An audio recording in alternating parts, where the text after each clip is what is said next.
Tatum Hatch, a 32-year-old high school teacher from West Monroe, Louisiana, is behind bars, accused of using Instagram to lure a student for sex. An arrest affidavit says Hatch told the 15-year-old boy she wanted to be his first. Hatch is the latest in a long list of female teachers we've told you about lately who've been accused of having sex with students. I'm Anjanette Levy. It's Monday, and this is Crime Fix, Law and Crime's look at the biggest stories in the world of crime. The investigation into Tatum Hatch started back on December 15th, when the boy told his father about what had been going on for the last year and a half and showed him his Instagram messages. The Ouachita Parish Sheriff's Office said Hatch told the boy she feared someone else would be his first. She's also accused of meeting the boy at the end of his driveway and fondling him with her baby in the car. The boy told detectives he was scared, and some of what Hatch is accused of saying to this boy in the messages is absolutely nauseating. It included her telling him she wanted him to come to her house and climb through the window, and then she would take his clothes off and vice versa. Hatch thought she wouldn't get in as much trouble if the boy came to her home rather than her going to him. Here's what the school district said about Tatum Hatch. The employee in question submitted a resignation to the personnel department on December the 26th, 2023. The Ouachita Parish school system continues to cooperate with local law enforcement as they continue their investigation. A spokesperson for the sheriff's office told me he couldn't comment, but they're still working on the case. The affidavit says Hatch wouldn't answer some of the detectives' questions because she feared she might lose her children if she answered them. Detectives say Hatch admitted to giving the boy between $500 and $600 over the past year because she said she feared him because of a rumor that she had heard about him. We've told you about several female teachers in different states who've been accused of sex with students since November. So are more female teachers having inappropriate relationships with students? Or are they just getting caught more often because of technology? And kids possibly feeling more comfortable telling adults what's going on. Joining me to discuss this latest case of a teacher being accused of a sex crime involving a student and the other cases is Matt Murphy. He is a former sexual assault prosecutor. He prosecuted those cases for 21 years and a first-time guest here on Crime Fix. Matt, thanks for coming on. We really appreciate it. Happy to be with you. Matt, this is an incredibly disturbing case. Obviously, these are allegations that have not yet been proven in court.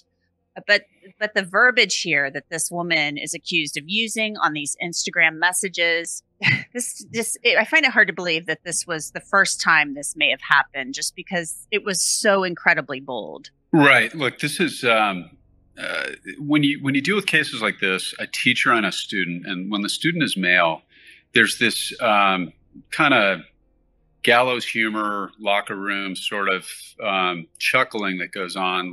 And you hear it all the time when you prosecute these cases, like, oh, where was she when I was in school? But the bottom line is this is abuse. I mean, this is a good example of that, because this woman she's got a child. At one point, she has a kid, I think in the backseat of her car when some of this activity takes place. She's young. She's 32. Which means not only is this vastly inappropriate, but it means she is still capable of having kids of her own. And that's one of the things that a lot of people forget. You know, Mary Kay Letourneau is probably the most famous example of this. She had a child with her victim before he was 18 years old. And when you think about most crime, think about if you're held up in a robbery, God forbid, or somebody breaks into your home, we recover from those things. If you are a boy who is sexually abused by a teacher who has your kid and produces a child, that is something that is going to permanently affect that boy's life. And they don't have the maturity to understand what's going on. Some of them don't even have the education to understand biologically what they're doing, depending on how young they are when the teachers get to them. But this is there's a lot more of this than people might think. This is fairly common. And one of the bizarre parts of this is if you look in this case after case, the young teachers, the women, tend to be pretty. So I'm no expert on the psychology behind this. I think that it probably has to do with some sort of fulfillment or some sort of validation that they're not getting at home. Many of them are married. But as a prosecutor, it doesn't matter what their motivation is. It is abuse. And in this case, the first thing they will often do, they rarely will just confess. And a lot of times what they do is what we see here, where there's some semblance of blaming the victim. Like, oh, I gave him money. This is one of the things we read.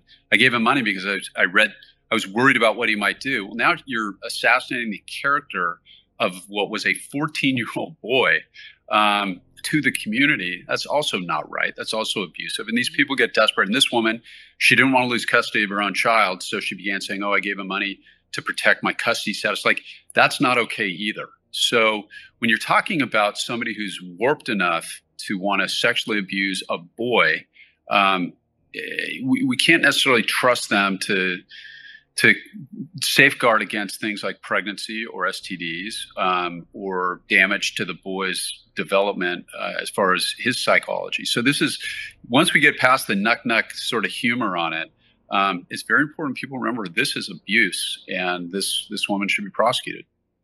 Yeah, there's certainly nothing funny about this, about the allegations in this case or any of the other ones. The thing that gets me, and I figured you would say this, that this happens, and it probably happens more often than we know. Do you think that we're hearing more about it? Because I feel like in the last few months on this show, we've covered probably 6 or 7 women across the country who were teachers or women who are in positions of trust. There was a social worker in Ohio, for instance, where they're abusing their power and their authority and their access to these kids, or at least they're accused of doing so, in order to do this.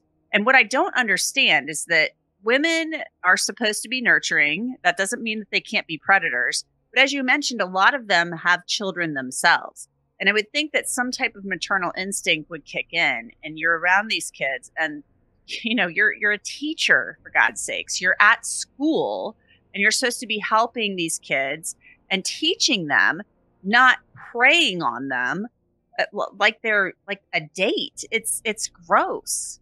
Well, not only that, I mean, you just hit the nail on the head with the word gross. I can't imagine. I'm not a woman, but I cannot imagine anything less sexually attractive than a 14-year-old boy. But that's not the way. That's the way normal people think. That's not the way people who are sexually predisposed or mentally predisposed to commit sex crimes think. I mean, there are some differences broadly between male offenders and female offenders in the sense that male offenders often, for 288s, or that's the California Penal Code against child molestation, they tend to go with younger children. That's a rarer thing when it comes to women, where it's a true prepubescent child. But these cases involving teenage boys in schools, you're right, it seems like we're reading about them more and more. I think the reason for that is not that it's happening any more often. I think that people are becoming a lot more educated. I think that things like social media actually help the public's understanding of that. But really what we have in the modern era is you have this trail of evidence that didn't used to exist. I mean, when you and I were in school back in the day, we didn't have things like FaceTime or Snapchat, or you're pretty young. Maybe you did, not me. But, now yes, there's please this, say that a lot. Yeah. I'm just kidding. There's this trail of forensic evidence, and sexual assault is a very specialized area of law enforcement. And the detectives who go into that specialty tend to be very professional, very good, and they're really good at what to look for in social media sites as well as computers.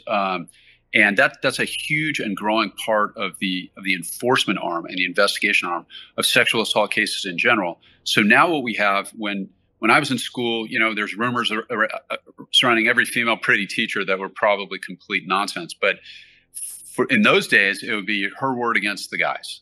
Okay, now we have the boys' accusation along with things like text messages that are almost always preserved, emails, Snapchats, computer forensics that detectives are really good at finding. And in the case that we're talking about, like almost all of these cases, these female teachers will send naked photos of themselves. And there aren't too many 14-year-olds that are going to delete those. And in fact, there probably isn't a single 14-year-old in America that isn't going to show that to one of his buddies, which is how they get caught.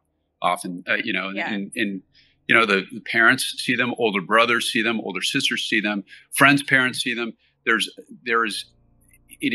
Detectives are getting better and better at this with social media, and I think there's a broader general understanding about how this is abuse, and I think that's why we're seeing more and more of these cases. But they are interesting, and some of the parents. There's one story that I read recently where the mom kept saying it has ruined my son's life. If there's no child involved or nasty STD, that victims can recover, both female and male. It's not like a vampire bite, which is another important thing for people to remember. It's not like if something happens like this to you when you're younger that you turn into that. In fact, sexual abuse is ubiquitous in American culture. I mean, there's, huge percentages of the population, male and female, have been subjected to sexual abuse and go on to live perfectly healthy lives. Sometimes the parents will, rightly see, they're outraged by it, as they should be, but sometimes they will go that emotional step too far and decide that their child is now ruined as a result of that. I totally disagree with that. That's not true. Having worked sex crimes for many years, you got to give the kid a chance to recover from it and go on and live a happy life and have good relationships. So I think the electronics and social media, you're right. That's the game changer here.